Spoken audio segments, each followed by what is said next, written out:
video YouTube aku. Dan di video kali ini aku bakalan bahas tentang penyelenggara sistem elektronik atau yang sering kita singkat menjadi PSA. Perkenalkan, nama aku Syakira Mentari Fadila dan aku merupakan salah satu mahasiswi di program studi bisnis digital Universitas Jambi. Video ini merupakan salah satu tugas aku untuk mata kuliah Cyber Security Management dengan dosen pengampu Pak Bambang Purnomo. Nah, jadi apa sih PSE itu? PSE adalah setiap orang, penyelenggara negara, badan usaha, dan masyarakat yang menyediakan, mengelola, ataupun mengoperasikan sistem elektronik secara sendiri maupun bersama-sama kepada pengguna sistem elektronik untuk keperluan dirinya ataupun pihak lain. Nah, terdapat dua jenis PSE. Yang pertama ada PSE lingkup private. Nah, PSE ini melayani kepentingan pribadi ataupun pihak lain, tidak termasuk penyelenggaraan transaksi elektronik. Contohnya seperti media sosial, email, website pribadi, aplikasi pesan instan, dan lain-lain. Nah, PSE ini wajib mendaftar ke Kominfo. Yang kedua yaitu ada PSE lingkup publik. Nah, PSE ini melayani kepentingan publik ataupun penyelenggaraan transaksi elektronik. Contohnya seperti e-commerce, marketplace, penyelenggara sertifikasi elektronik, penyelenggara layanan keuangan digital, dan lain-lain. PSE ini wajib mendaftar dan memiliki izin dari Kominfo. Jadi apa sih manfaat PSE bagi masyarakat dan perusahaan?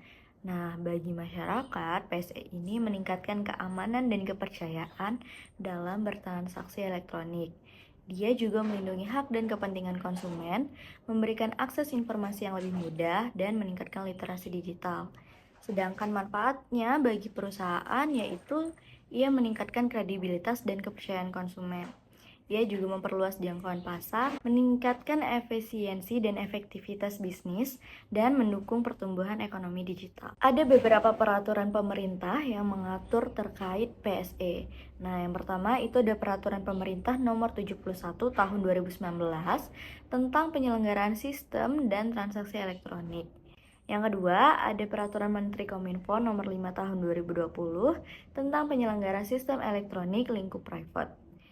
Nah, yang ketiga ada Peraturan Menteri Kominfo Nomor 10 Tahun 2021 tentang penyelenggara sistem elektronik lingkup publik. Gimana sih cara mendaftar PSE? Sebelum melakukan pendaftaran, PSE lingkup publik harus terlebih dahulu yang pertama, memiliki nomor induk berusaha atau NIB dan izin usaha terkait. Pendaftaran NIB dan izin usaha dapat dilakukan melalui website https://oss.go.id. Nah, yang kedua, memenuhi persyaratan teknis yang ditetapkan oleh Kominfo. Informasi lengkap mengenai persyaratan teknis dapat diakses melalui website Kominfo, yaitu pse.kominfo.go.id. Setelah memenuhi persyaratan di atas, PSE lingkup publik dapat melakukan pendaftaran melalui langkah-langkah berikut.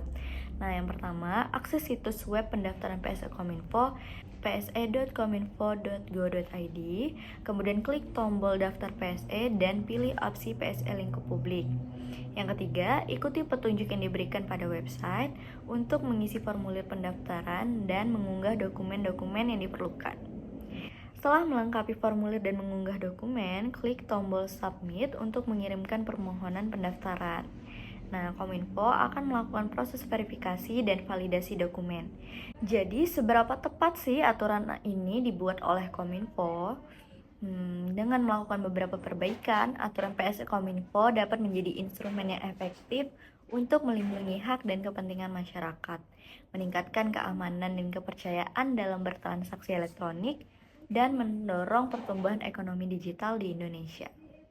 Terdapat beberapa gejolak dan permasalahan yang terjadi saat awal-awal penerapan PSE ini di Indonesia.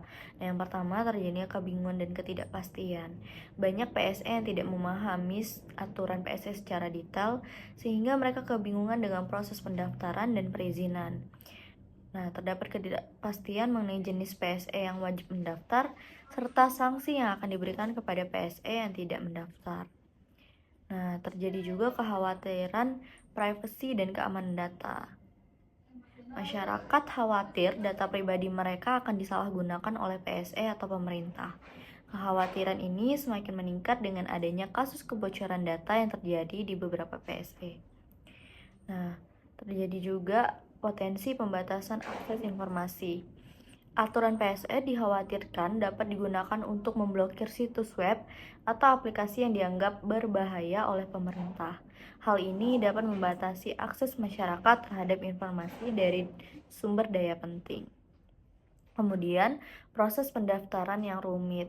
Nah, proses pendaftaran PSE di awal dianggap rumit dan berbelit-belit.